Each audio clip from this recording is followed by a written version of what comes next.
Yeah, I'll react to that, sure. Hey guys, my name's Connor. If you're new, original link to the video from fellow top of the description. That is subscribe, a like. We cooked and ranked every pub food. Let's go. A real pub landlord, my Uncle Paul, to taste the lot. Scotch eggs, sausage rolls. I'm sorry. If you were to put an image in a dictionary for the term British pub food, I feel like this guy's picture would show up. When I imagine a British pub like owner, I picture this guy. So it's awesome. Pub landlord, my Uncle Paul, to taste the lot. Scotch eggs, sausage rolls, ham, egg and chips. He's seen it all, he's served it all, and now he's crowning the ultimate British pub food. First dish, Scotch egg. So for the uninitiated, a Scotch egg is very simple thing. It's a soft-boiled egg wrapped in sausage meat and then deep fried until perfectly cooked. It's a British staple that's found in lots of things. Traditionally, you'd have it in some like picnics and stuff like that. Is there a difference between a soft-boiled and a hard-boiled egg? Or are they just two different terms for the same thing? It lends itself very well to being a pub snack. You will find these on pretty much most pub menus around the UK. Start by louring your egg, and this will help the first layer of sausage meat stick. And then there's no real like right or wrong way to do it. You've just kind of got to form the meat around the egg. You know, I've seen black pudding Scotch eggs, chorizo Scotch eggs, fucking smoked haddock Scotch eggs, although that's pretty shit. There'll be a different Scotch egg in a lot of different pubs. What makes a good pub? Where do we... Haddock? That's a fish. Haddock? Haddock egg? Scotch egg? start?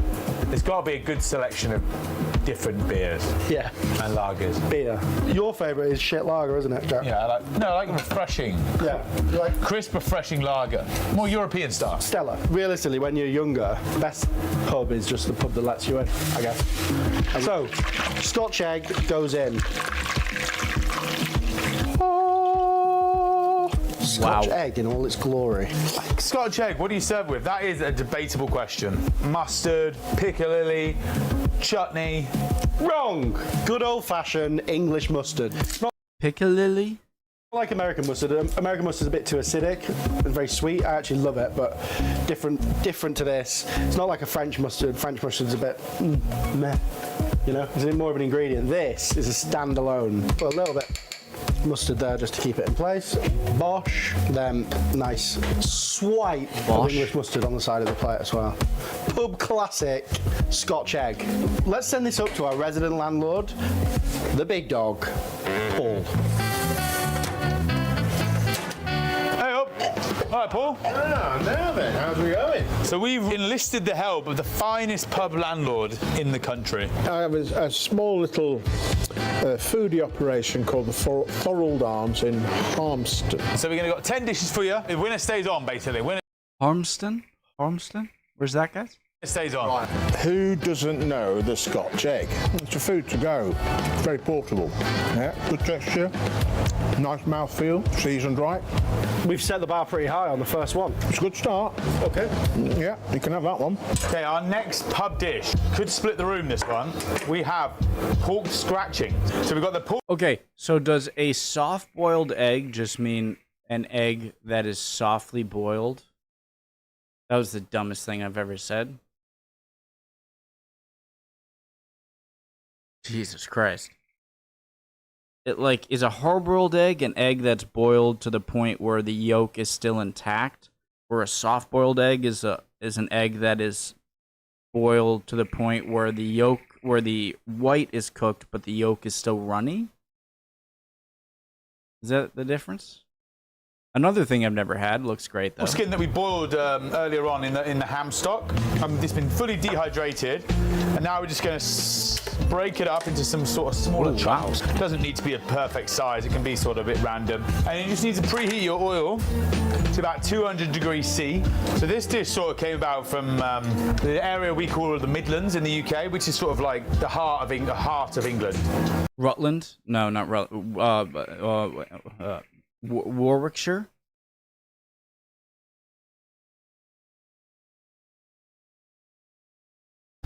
very big for the Industrial Revolution. And in the 1800s, all the sort of the workers used to keep pigs, and they wanted a way to use the whole pig. So using the rinds and turning it into a sort of comforting, salty, fatty snack became very popular, and it's sort of stayed around since then.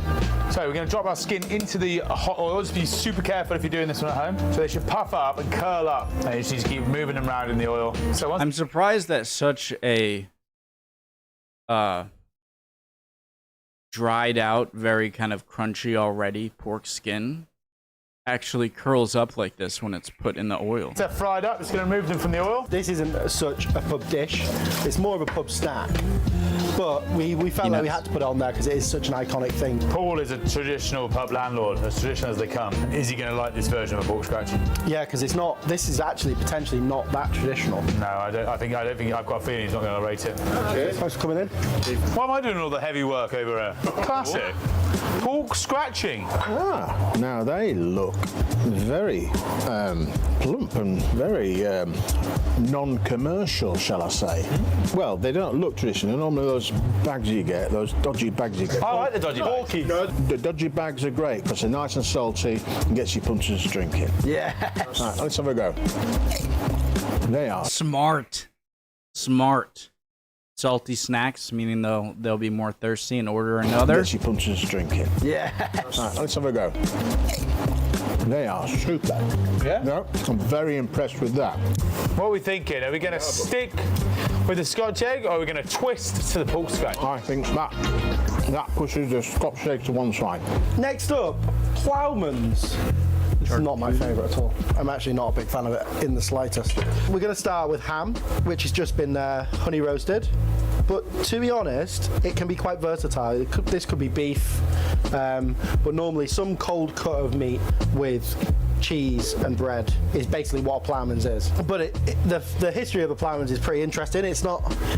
Whereas we would think that it's probably one of the oldest ones that we'll be doing today. It's actually just a marketing campaign after the war. So they were trying to get people to eat more cheese, the British Cheese Board. So they actually came up with this dish as a marketing means. So the plough was obviously invented much, much earlier, but we only actually started eating the Ploughman's after the Second World War. There's nothing wrong with the Ploughman's, but it's just not Is that because meat would be reserved more for soldiers? my specific cup of tea. Do you like it? Yeah, it's delicious. It's just a classic version of modern day, what do you want to call it, picky bits or... Picky bits. Effectively. British antipasti, potentially. I think that's the thing, is it gives people the choice, you know. Some people might like just eat on the cheese and then have ham sandwich, or people would mix it all together and have a bit of everything. Just adds a bit of versatility, good for sharing. Not that exciting, but sometimes it's what you want. Little crumble of blue cheese, something like a Stilton, so like a nice hard blue, an apple chutney which we've made. So just boiled down apples with vinegar, sugar, and this is just going to add a really nice acidity. It's got some mustard seeds in there as well. Traditionally as well, you'd have a couple of pickled onions on there, some Branston pickle. Sometimes there might be a bit of pork pie on there. Most, more sort of modern pubs would have sausage roll, a bit of homemade ham, a selection of the best cheeses they can find. Whereas you might go somewhere a bit more rural, and it might just be the basics. It might just be cheddar, bought-in ham, Branston pickle, bread, and that's sort of the beauty of it. I think Uncle Paul will love this. This is a bit of contentious for. I like it. I mean, it's not just something that I would like, especially considering the other food so far. But I like it just because of all this really contrasting, strong flavors that you can have in one bite. For me and Jack, I'm not a massive fan, but this is the traditional. Don't skew his rating. Ploughman's. He's gonna give you what he thinks. Montgomery cheddar, blue cheese, honey glazed ham, pickled onions, some tomatoes, Montgomery, Alabama? a little homemade apple chutney, and some Branston pickle. It's a lunchtime thing. It's probably more of a summertime thing. I mean, you're not going to go wrong with Montgomery cheddar. Tomatoes. Tomatoes are tomato, but we've got them in season, even better. Branston pickle, what are you thinking? I love Branston pickle. That looks groovy. Let's have a look. Picking a bit of spice in. A few mustard seeds in there, a bit of coriander. Yeah, Coriander's nice. A bit of heat. I'm going to keep the scratchings. Oh, keep the scratchings as a pub classic. Yeah, I know. Unlucky ploughman. I know. I'm sure there's plenty of pub classics, but tell you what, that's top of the pops for me, that one. All right. Our next pub classic is going to be ham, egg, and chips. So here's our ham joint, which we've sort of steamed and boiled, and we've just covered it in our lovely apple and mustard glaze. And that's now cold, and we're just going to, before we slice it and heat it through. Yeah, so these are just pub chips, so they're going to be very, instead of being like triple cooked chips like you get in, you know, sort of more modern day sort of gastro pubs, these pub chips are just Gastropub? blanched twice. They're going to Gastropub, does that just mean a pub that's also good with food? go into oil about 160, 170 degrees. The dishes that we're creating. That's it? Celsius? What is that in Celsius? Crap. Or what is that in Fahrenheit?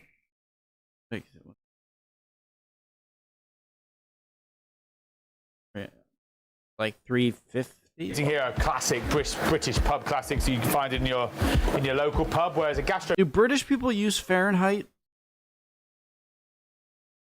Or is America the only one? pub is sort of like a newer trend, which is they're more food-led rather than traditionally drink-led. This dish, ham, egg and chips, is pretty much on every pub menu across the country. It's all my brother used to eat when we were growing up. It's literally the only thing he would ever eat. I mean, it does work. Can I say, because I can't taste anything, but regardless of that, every single dish they pulled out from the Scotch egg, the pork skins, everything has looked perfectly, succulently, droolingly well.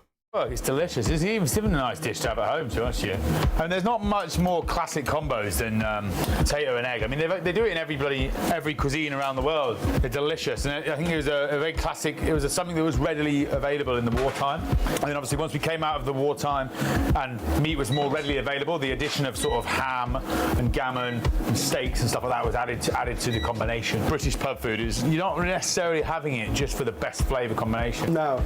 I noticed there's a lot of European dishes where they still have their own take on it, or the original from foods during wartime where they had super rationing and then ended up keeping them after the war, where the USA was much less affected.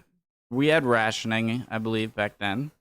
We definitely did, but I don't think we have... I can't think of any dishes that like, oh yeah, this is popular because we had to eat it during wartime. You're having it sustenance. Yeah. You're having it because you've had a few pints, you need some filling up. One controversial ingredient, some pubs do it, some don't. We have some beautiful tinned pineapple. So ham's just going to go in, we're just going to sear it nicely on both sides. Doesn't need to be like fully sort of cooked all the way through and char off our pineapple at the same time. It just seems retro. But Question is, what condiment are we serving with this one? I think there's only really one thing you can have with chips. Tomato ketchup. Tommy K. Gotta be. Right, gammon's here. Got my nice sexy pineapple. Yeah, so obviously when you do triple cook chips, you get rid of layers of the starch. But this way, they take a lot longer just cooking directly in oil. And they always look a little bit darker. All right, added a bit of fine salt to these chips. And that's we have it. So the potatoes have a little bit more sugar content in than your sort of normal triple cooked chips or fries. Ham, egg, chips, and grilled pineapple. Literally never has ever looked that good in a pub. I would eat the shit out of that. All of your dishes so far have looked amazing. This, arguably, I think is going to be my favourite of the day. Ham, egg, and chips with grilled pineapple. Oh, I say. Tommy K. Right, come on then. I'm going to start using that, Tommy K. Look at this. Well, good looking egg. Let's have a look. Nice bit of runny egg. Oh, that's a belting egg. Look at that. Nice bit of action on the cutting the fat there on the gammon. Oh, ham. That's tasty. On the egg. I'm liking the egg. Have you ever served ham, egg, and chip? Yeah, a long time ago. But I did 2 eggs because I was generous. That edges off the scratchings. Oh! Called you cheap. For me. So, pork scratchings are out. Next up, the humble sausage roll. Twice I say humble, it's actually one of the cornerstone of British cuisine. Does any other countries do anything like it? So when I think of a sausage roll, and I've never had one, I think of just a sausage inside of a pastry, right? But it looks like it's more sausage meat that is out of the casing, that is molded and then wrapped? I'm not sure. I think it's pretty specific to us. First glance, I would say it's synonymous with the British pub. However, I do feel like it's becoming less and less of a pub there. Controversial opinion. My favourite sausage roll? Greg's. Greg's actually sell 140 million sausage rolls a year. We've got some shop bought puff pastry. We made a little mix of mustard, general sausage meat, just like nice 10% fat, piped it onto the puff pastry. Then we did a little bit of an egg wash. We sealed down one side, and then we put some little fennel seeds and a little bit of flaky salt and an egg wash on the top. All right, so I'm going to bake this in the oven now, 180 degrees for around about 10 to 12 minutes. Okay, now I know they're using Celsius. 180 degrees. What is that in Fahrenheit? It's times... What is a fifth of 180?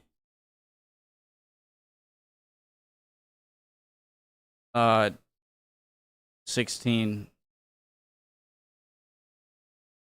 20. Or just do 2. 360. So like 400 degrees. All right. Right, so HP sauce. Do you know what it stands for? Hellman Perrins. It's really, really bad. Is this guess. the brown sauce? It is the Houses of Parliament No, sauce. it's not. Is it? Yeah, quite an interesting recipe. It's in a way, it says a lot about our old empire. So you've got tamarind in there, which is very, very exotic. You've got molasses. You've got apples in there, raisins. So there's lots of quite mysterious ingredients that you would say are sort of synonymous with the UK. Spices. What does it taste like, guys? Is it like Worcestershire sauce? Is it like a barbecue sauce? I'm used to like American food, like classic American food. Pizza, spaghetti, hamburgers, Chinese food, tacos, French fries. Just classic American foods, you know? In there. Made in the Netherlands. Sausage rolls out. Nothing better than a nice hot sausage roll. Oh, dear me. Sausage roll served with, by royal appointment, HP sauce. Excellent. Do you know what the HP stands for? Houses of Parliament. That's why it's got Big Ben on it, Jack. I think it's growing away from being a pub classic. I think maybe it was at one point, but I feel like with it being now convenience, grab and go, like I don't know if it's placed on a pub menu as And now strong as we're it all once up was. against Greg's. It's a classic, but it's not ahead of the ham, egg and chips. We're going for the country classic of Shepherd's Pie. There's no way, if this was me and I'm the pub landlord, that I'll just say, stop the show. This is the best.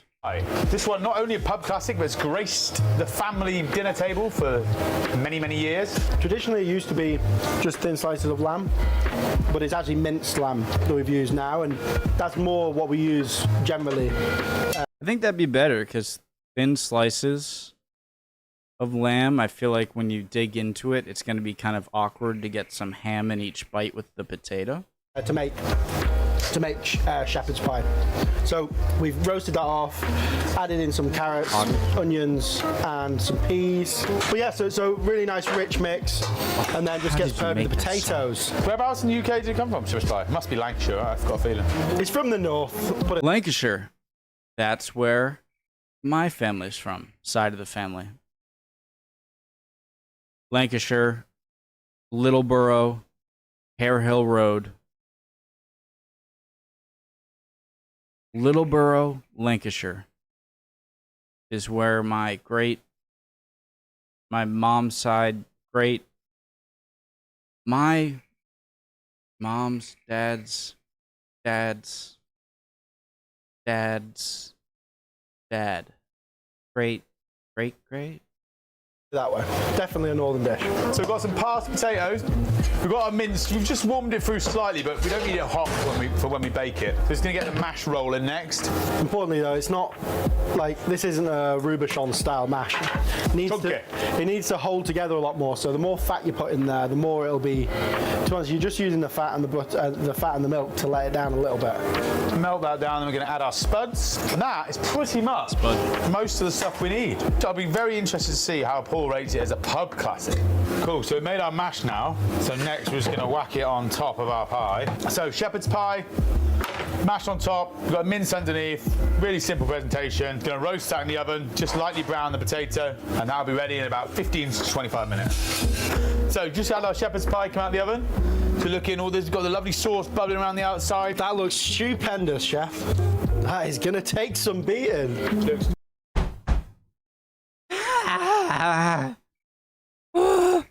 I just ate, and I keep having to swallowing because I'm salivating. Give me that right now. good, man. Right. Right then. A classic shepherd's pie. Now then. Lamb mince topped with buttery mashed potato and baked until crispy. Well, there's not a lot to not like about that description. Oh, there you go. Texture in there. You got one of these on your menu at the moment? I do it, yeah. Marvellous. Wow. So it takes a hot spot. There's many restaurants around this town where we are now that do a shepherd's pie, which is very nice, but that's better. All right. I guess. What on earth is that?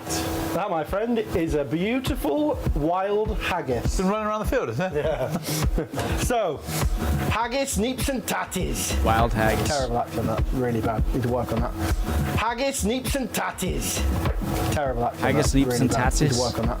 So haggis is hearts, livers, lungs, mixed up with oats. Delicious. Baked. I would love to try this because I've never tried organ meat before. You know, I used to think that, like, I've tried a lot of food, and then I feel like 90% of the food videos I watch, I'm like, I'd love to try that. Never had that. Love it. Inside a stomach, just because that sounds delicious. They serve it with some sort of smashed up potatoes and neeps, also known as swede. Very bechamel commonly sauce. found in Scottish pubs. Start cooking this. What we're actually going to do is get some tin foil, cover the haggis, and then we're going to lightly poach it. Scotland's one of the most beautiful places on earth, and they've got some of the best pubs, some of the best whiskey selections. This is our swede. Interesting. Tinfoil wrapping before poaching.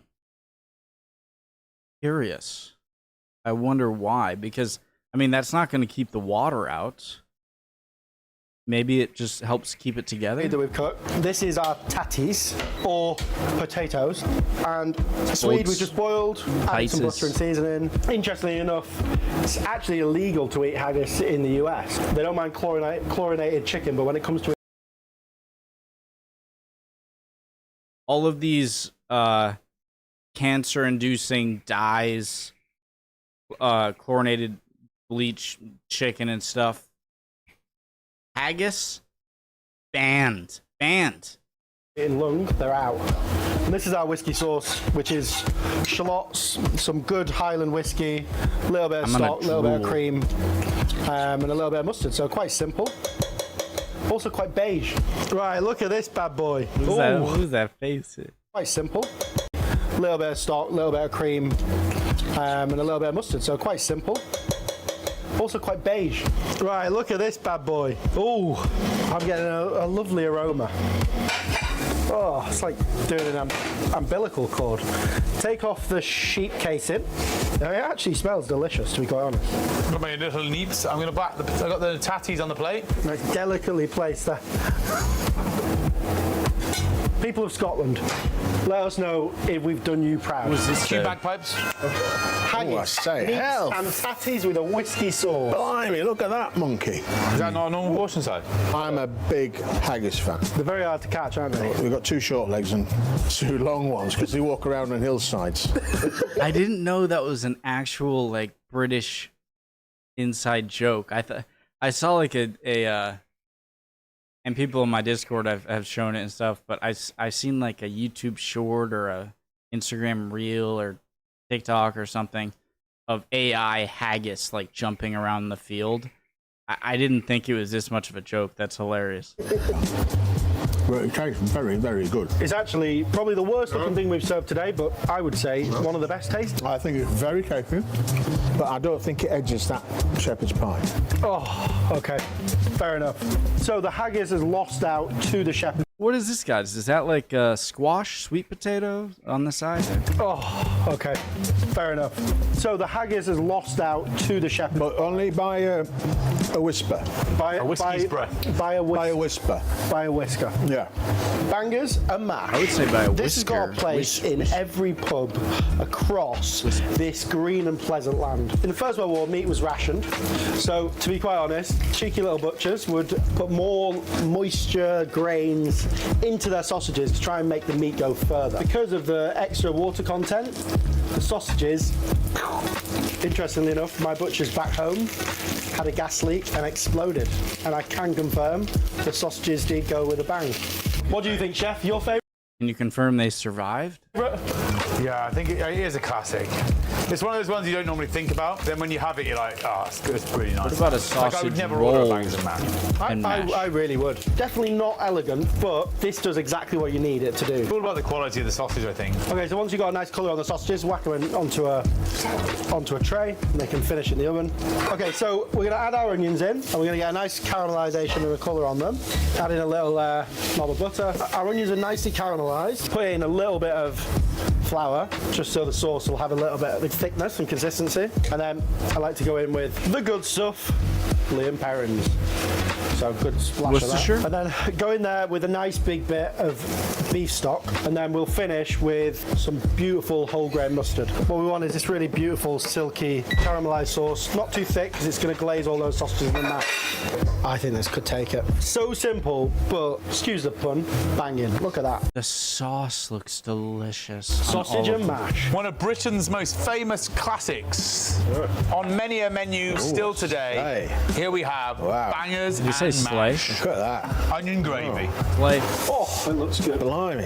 The thing with sausage, everyone knows what a good sausage is. And sausage is so personal to everybody. Everyone's got their favourite butcher's sausage. So you're going, let's have a look. Here we go. Going in.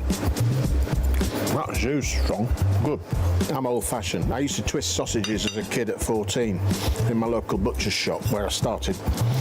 I went out with the butcher's daughter, actually. But I used to go down on Wednesday and a Saturday to make sausages. Yeah, I used to twist them all by hand. Is that I would love to have a beer and some pub food with this man. I'd probably overtalk.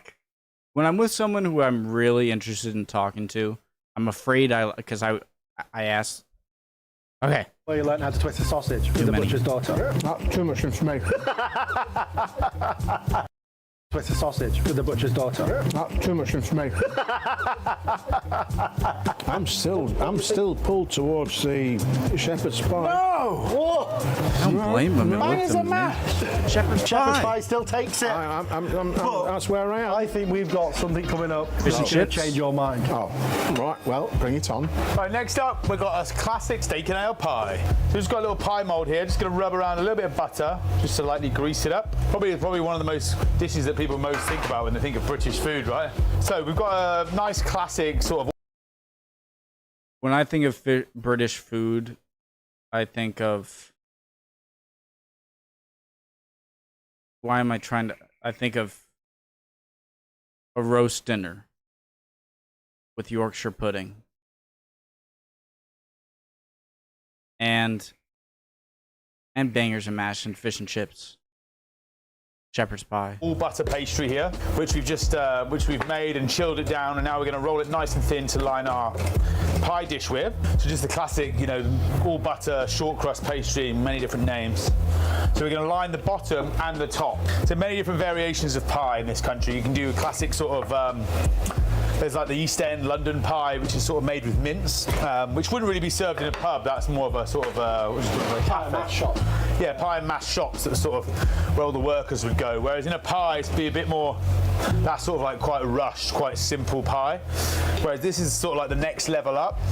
So we're going to have pastry on the bottom, pastry on the top. I always think it's a real cop-out when you go to a pub and they just serve A big, dish. like the stew in a dish, and then they just put a layer of puff pastry on the top. Just going to go around. I mean, I can't blame them for doing that because, I mean, we're about to see the.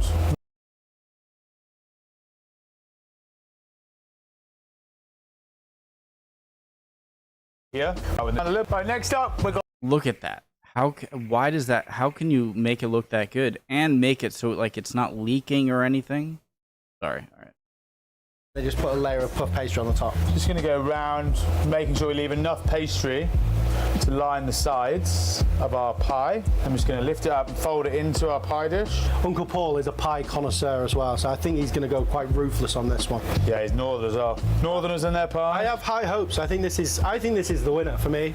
Royals used to eat lots and lots of, especially the Tudor court used to eat lots and lots of different meat and game pies. It's very much seen as a staple of our heritage. So it's going to trim off a little bit of the extra. Guys, do all British people say chew for the tea a lot of the time? Like Tuesday, or is that just some Brits? Pastry. I should know this. The filling here, we've got our mirepoix, which we sweated down, then our reduction of the Guinness, and we then got our beef that's gone in there and braised down. The mix is reduced nicely. So I'm just going to lay that beef into the pie, into our pastry. Glue where we're going to seal with a little bit of egg wash, just to help the lid stick. Lid's going on, and then we're just going to crimp the sides together, go all the way around, creating a nice seal, so we lock in all their juices. Then we're going to crimp it over the top, and we go into the oven to bake at 200 degrees for 35 minutes. I'm confident about this one, and I know this man loves. Give me that. Steak Give me it right now. That one looks absolutely belting. With a bit of extra jus on the side. Oh, I say. You sell, these are your biggest sellers, right? So you sell a lot One of of pies. them, yeah. Top three. Now then, I'm going to put a bit of juice on here, although, no, there's a bit of a rim on this plate. I'm going to put a bit, oh, hey, up. There's, look at this. Where's the proper plate? Come on. Do you know, would you not rate the boards? I'm a plate man, really, yeah. Yeah. I've got to think about this. It doesn't get much better than that, does it? I think the pastry's done really nicely and it's nice and thin.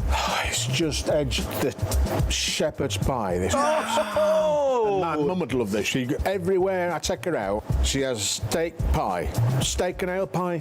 Paul, get that steak and ale pie on there. It's edged it. The steak and ale pie. I'm just gutted about the bangers. I really thought sausage and mash was going to have it. But we've got one more trump up our sleeves. Probably the chip. most important dish in the UK. I'm sure you. One of my favorite foods, fish and chips. Fish and chips, clam roll, stuffy, clam cakes. A stuffy is like it's like a quahog shell, like a big clam shell. If you know what a quahog is. Big, do you know Family Guy? It's the name of their town. Quahog. And it's a hollowed out, just a shell, and then you fill it in with the sort of Thanksgiving style stuffing, seafood style, some Tabasco sauce on it, clam chowder. Oh my god! It is as a proud publican. It's gonna be curry. Shit. The last dish we're going to do is arguably the Curry in England? strongest. I was joking around. I know curry's a really big dish in England. I know. The last dish we're going to do is arguably the strongest dish we're going to have today. Fish and chips. Flour, bicarb, salt. Just got a little bit of turmeric. And mix all of our dry ingredients together before we go in with our beer. The extra CO2 in lager helps the batter rise. The pie and mash shops, the fish and chip shops. This is what fed. It's those little tricks that chefs know that really impress, or really, I don't know if impress me, but are really cool to me. Like the cutting around the to measure the right amount of pastry for the steak and ale pie, and just that little tip about the carbonation of the beer. Lots of people during the Industrial Revolution. Traditionally now it's still cooked in beef fat because it just gives an insane flavour. Got that batter there, so we've added the beer, a nice sort of batter consistency. Then we're just going to lightly season our fish with a little bit of salt. We're leaving the skin on. I've always ever made fish and chips with the skin on, but apparently Sounds good. You would usually take the skin off when you fry your fish up north. Northerners don't like the skin. It's fair enough. So lightly flour your fish into the batter. I always find it's good to sort of hold the fish by the corner of the skin. Give it a really good and then we're just going to brush the Yeah, the skin probably does help it keep together. skin against the side of the bowl so it lightly crisps up a bit more when it's in the fryer. Hold the fish in Again, one of those little things that are genius, that are just little touches. Above, a little bit of a crispy topping on the top. We call this sort of scrap. So fish is in, probably going to take around, I reckon, 3 or 4 minutes to cook. I'm going to now remove it from the fryer. Go to hell. Okay, chips go in. Go to chips hell. Chips are colouring up nicely, probably another minute or so. Lovely, chips coming out, drain them on some paper. So, no fish and chips would be complete without malt vinegar, classic staple. A lot of people either love it or hate it. And also tartar sauce. There we have it. Fish, chips, tartar sauce. Oh. You know, growing up as a kid, you know, this is always my favorite dish, but I never loved mayonnaise and I never loved relish. I didn't like them. I love relish now, mayonnaise in certain places. But for some reason, you mix the two together, and I love it. I always find that fascinating. Oh dear. Candice, Oh, British classic, Goodness. tops the battle of the pies and pip it to the line. Beer battered cod with chips, tartar sauce, and last but not least, Sarson's malt vinegar. There we go. Let's have a go at this, gentlemen. What are your first impressions? What do you think? Very large portion, gentlemen. I wouldn't expect anything less. On the fries or on the fish? Chips, they're good. Got a bit I of love vinegar on my fries. beef out there. Nice seasoning. Obviously done in dripping. Oh, a bit of scraps and scrumps or whatever you call them in the country here and there. Let's have a look. Oh gosh, look at that. Is this fish wild? It was. It was, and then I caught it. It went nuts. Oh, I say, now then, that's a super batter. Oh, That fish looks very flaky and it delicious. is. Well, gentlemen, thank you very much for inviting me. I've thoroughly enjoyed it.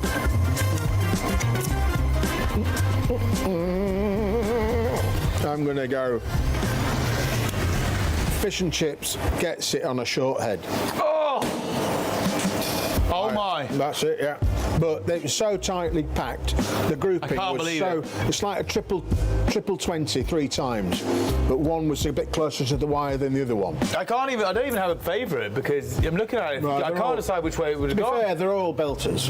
Cheers. Hey, onward. For me, from the looks of it, it would be easy. I didn't get to taste them, but for me, and knowing my own taste, knowing how it looks, I feel like the steak and ale pie, shepherd's pie, fish and chips are amazing. Upness. There we have it. Upwards. Pod and chips. Fantastic. Cheers, gentlemen. Until next time. First of all, I love this guy, and I love the two chefs, the chefs cooking, and I will never understand like the stereotype about British food. In my opinion, I'm not just saying this. I think Britain has the best food. I'm not saying that to be edgy or be controversial or be what's the word? A contrarian, right? I seriously think Britain has my favorite foods. Favorite foods. And this is a small sample of why. So, loved it. Love this guy. Just seems like a classic, awesome British guy you can meet in a pub. And the food looked freaking fantastic. Love y'all. Hope you're all doing well. Would appreciate any comments down below. Answering any questions I might have had. I'm not sure if I asked any. Hope everyone's doing well. If not, look at me in my eyes. Chin up. You'll be good soon. Don't worry. Emotions are fickle, my friend. Bye, guys. See you next time.